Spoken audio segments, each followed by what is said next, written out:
Most people who enter Gnostic thought eventually encounter Sophia, the fallen Aeon, the divine wisdom whose descent gives birth to the demiurge and the fractured reality humanity now inhabits.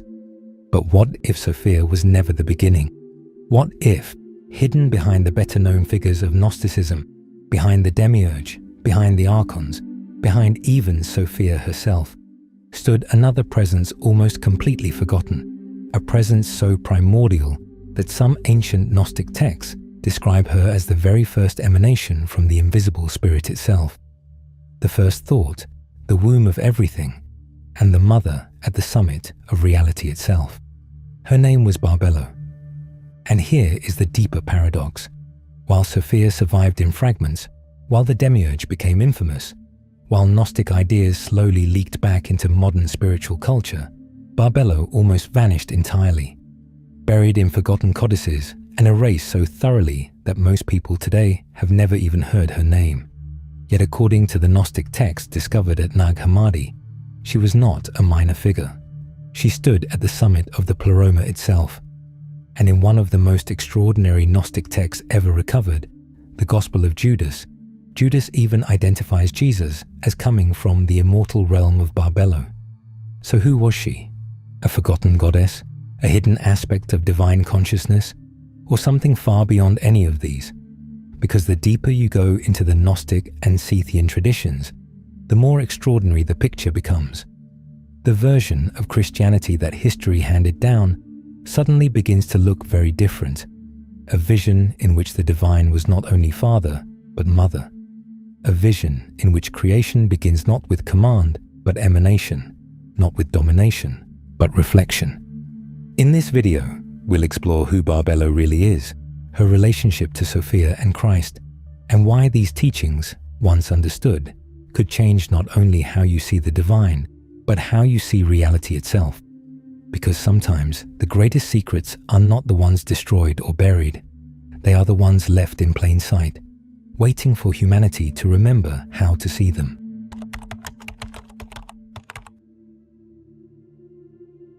Before Barbelo can be understood, we have to step into the world that preserved her name, a world of visionary cosmologies and spiritual traditions that did not all agree on what Christianity was meant to become. In the first few centuries after Jesus, the spiritual landscape was far more diverse and fragmented than most people realize, with competing groups circulating different gospels, different cosmologies, and radically different interpretations of who Christ was and what he taught. And among the most mysterious of these groups were the Scythians, a deeply mystical branch of early Gnosticism, whose texts remained hidden beneath the Egyptian desert for over 1600 years. In these writings, texts like the Apocryphon of John, the Trimorphic Protonoia, the Gospel of the Egyptians and the Gospel of Judas, presented a vision of reality profoundly different from the theology that eventually became orthodox. And running through many of them, almost like a hidden current, was the name Barbelo. In 1945, near Nag Hammadi in Egypt, a collection of ancient codices was discovered buried in clay jars beneath the desert sands. Inside them were dozens of Gnostic texts long thought lost to history. These writings revealed entire spiritual systems almost completely absent from mainstream understanding, systems the early church authorities had once strongly opposed. One of the most important opponents of these Gnostic traditions was the 2nd century Bishop Irenaeus, who wrote extensively against what he considered dangerous heresies. And notably, he singled out the Scythian cosmology directly, something many scholars interpret as a reaction to a genuine theological threat. And the Scythian vision threatened something fundamental, because within this system, the structure of divinity looked radically different from the Christianity most people know today. According to the Scythian texts, the summit of reality stood the invisible spirit, the unknowable source beyond all form and comprehension. And from this ineffable source emerged a first emanation, Barbelo, not a created being or a goddess in the ordinary sense, but the first movement of divine consciousness into manifestation, the first thought, the first mirror, the very first reflection in the waters of light.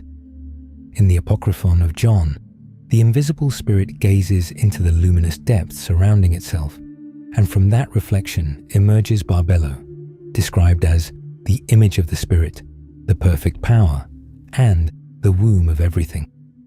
This is where the cosmology becomes extraordinary, because in the Scythian tradition, creation does not begin through command or force. It simply begins through emanation, through overflowing fullness, like light radiating from a hidden sun. And from the union of the invisible spirit and Barbelo emerges the divine child, the autogenes, often associated with the pre-existent Christ. Not Father, Son, and the Holy Spirit, but Father, Mother, and Child. A structure so radically different from Orthodox theology that it's difficult to overstate its implications, especially when you realize this was not presented as a metaphor. It was cosmology, the architecture of reality itself. Over time, as Orthodox Christianity consolidated power under Imperial Rome, many Gnostic traditions were gradually suppressed. Texts disappeared, teachings fragmented, and entire cosmologies faded into obscurity. And Barbelo, once described as the first emanation of the divine fullness itself, became almost completely forgotten. But forgotten does not mean destroyed, because hidden within the surviving texts, her voice still remains, like a reflection beneath dust, waiting for the light to touch it again.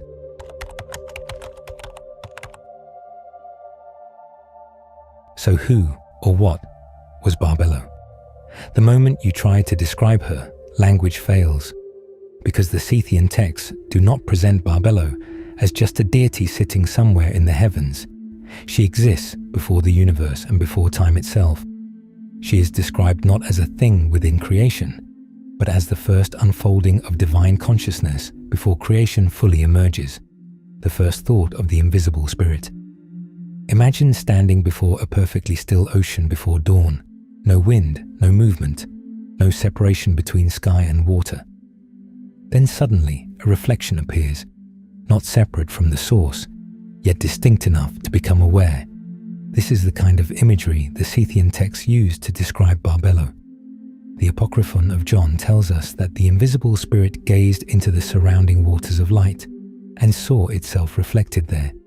And from that reflection, Barbelo emerged, conscious, luminous, and alive. Not created in the ordinary sense, but emanated. This distinction matters because in the Gnostic worldview, emanation is not the same as construction. The material world assembles things from parts, but the higher realms overflow naturally, like light radiating from a flame, like thought arising within consciousness, like music emerging from silence. Barbelo is the first of these emanations, the very first movement outward from the source. And the titles given to her in the Scythian texts are striking. The first thought, the eternal aeon, the mother-father, the triple-powered one, the womb of everything. Notice how strange these descriptions are. They constantly blur opposites. Male and female stillness and movement, thought and being. Because Barbelo represents a level of reality before division fully exists. A state of fullness the Gnostics called the pleroma, the divine totality beyond separation. From Barbelo, according to these texts, the higher aeons unfold. Truth, foreknowledge, incorruptibility, and eternal life. The architecture of the divine realm itself emerges through her. This is why Barbelo cannot simply be reduced to a goddess in the modern sense. She is closer to the living field through which divine reality becomes knowable, the bridge between the unknowable source and manifestation itself. And hidden within this cosmology is one of the most radical ideas in all of early Christian mysticism, that Christ himself emerges through Barbelo. According to the Scythian systems, from the union of the invisible spirit and Barbelo comes the autogenes, the self-generated one. Within this framework, Christ does not emerge from an exclusively masculine principle. He emerges through the union of father and mother, not metaphorically, but cosmologically. This is where the spiritual architecture of these texts begins to look completely different from the traditions that later dominated history. But perhaps the most important relationship of all is the one between Barbelo and Sophia. Most people encountering Gnosticism today first hear about Sophia, the Ion whose descent leads to the emergence of the demiurge and the fractured material cosmos. Sophia is movement downward. She is the drama of descent and wisdom entering fragmentation. Some Gnostic texts suggest Sophia may represent a lower emanation or reflection of the same divine feminine principle expressed perfectly in Barbelo. Not all scholars agree on this interpretation, but the symbolism is striking. Barbelo represents the unfallen fullness, while Sophia represents the fragmented echo descending into limitation. And perhaps that distinction mirrors something within you as well, because the Gnostics believed the human soul itself existed in exile from a higher fullness, that beneath the conditioned identity, beneath the fear and fragmentation of the lower world, something luminous still remained connected to its origin, a spark, a hidden reflection still carrying the memory of the source. Because some Gnostic texts suggest Barbelo was not merely contemplated, she was approached as a presence, not simply believed in, but inwardly known.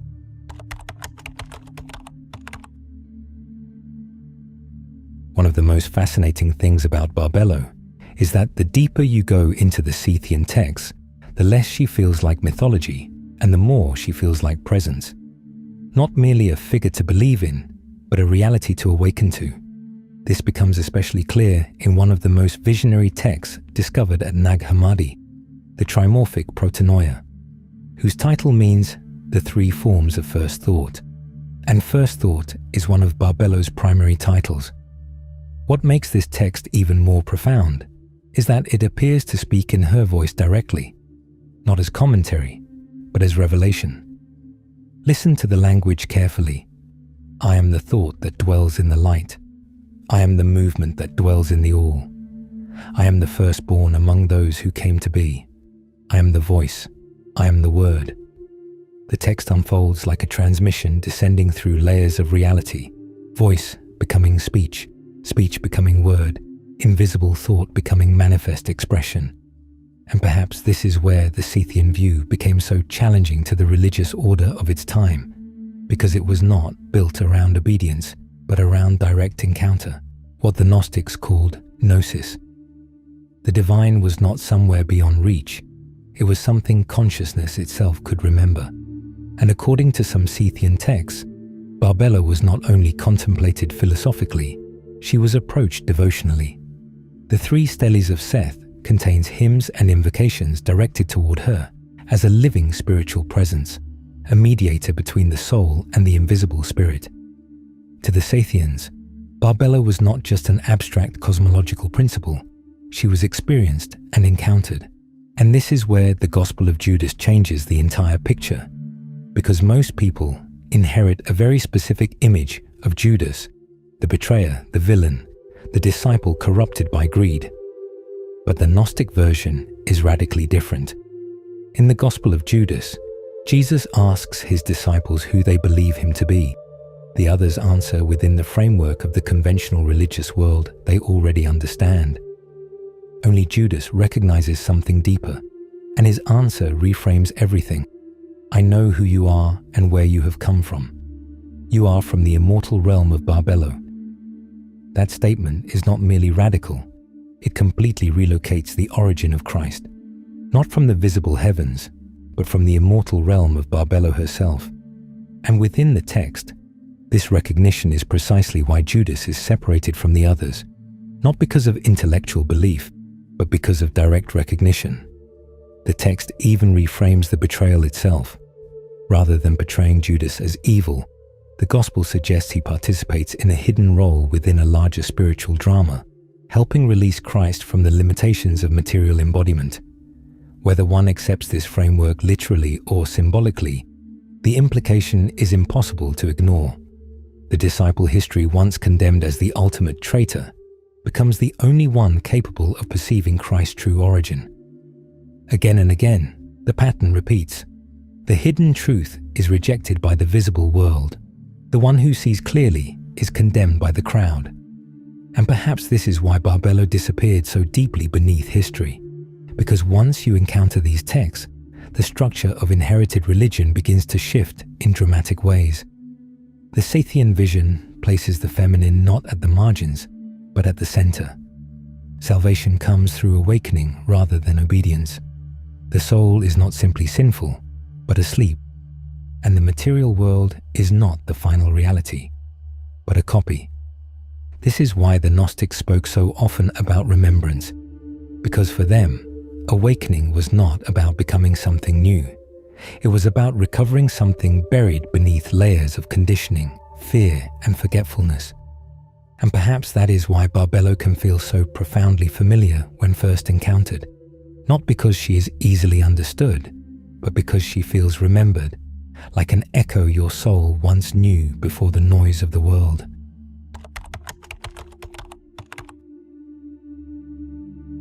So what does any of this actually mean for you?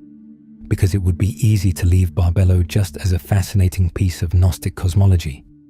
But the Scythian texts were never merely trying to inform people. They were trying to awaken them.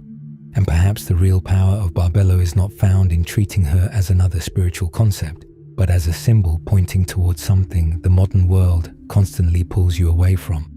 The first thought beneath the noise, the fullness beneath the fragmentation, and the state of consciousness that existed before division fully took hold.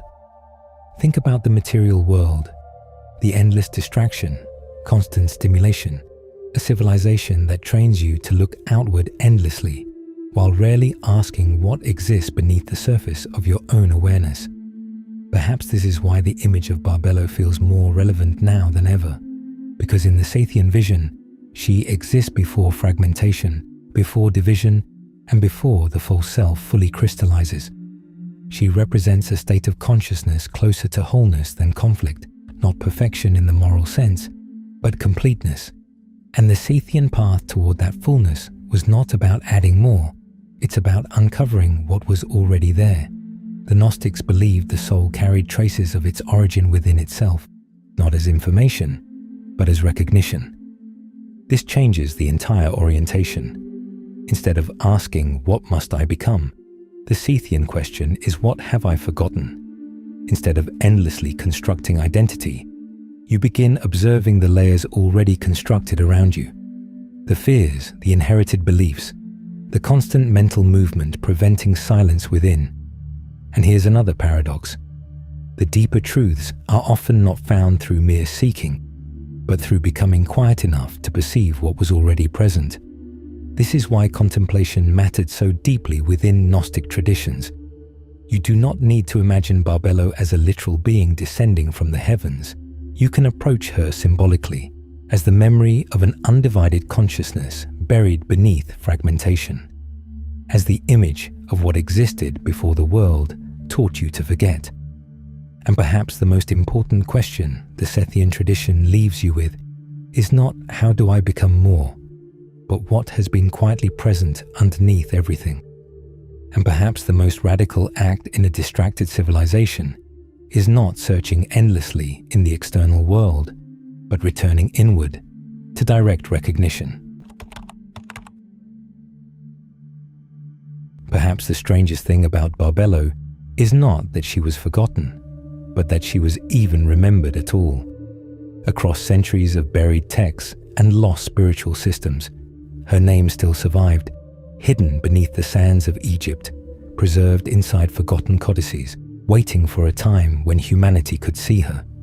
The Scythian vision she stood at the center of offered something much different from the religion most people inherited. A cosmos born through emanation rather than domination, a divine fullness before fragmentation, a hidden remembrance buried within the soul. And standing at the threshold of that mystery was Barbelo, the first thought, the womb of everything, and the reflection of the invisible spirit, not merely a forgotten figure from ancient history, but a symbol of something humanity forgot about itself.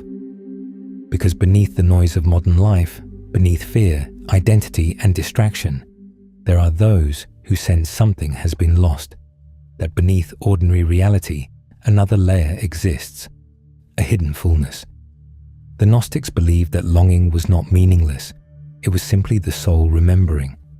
And whether you interpret Barbelo literally, symbolically, or mystically, the question her presence raises remains significant. What if the path forward is not found by becoming more fragmented, but by remembering what existed before the fragmentation began? Maybe that is why these texts survived. Not to force belief, not to replace one system with another, but to awaken questions powerful enough to pull consciousness inward again. Because sometimes the most dangerous truths are not hidden in darkness. They are buried in plain sight, waiting for the right moment to be remembered.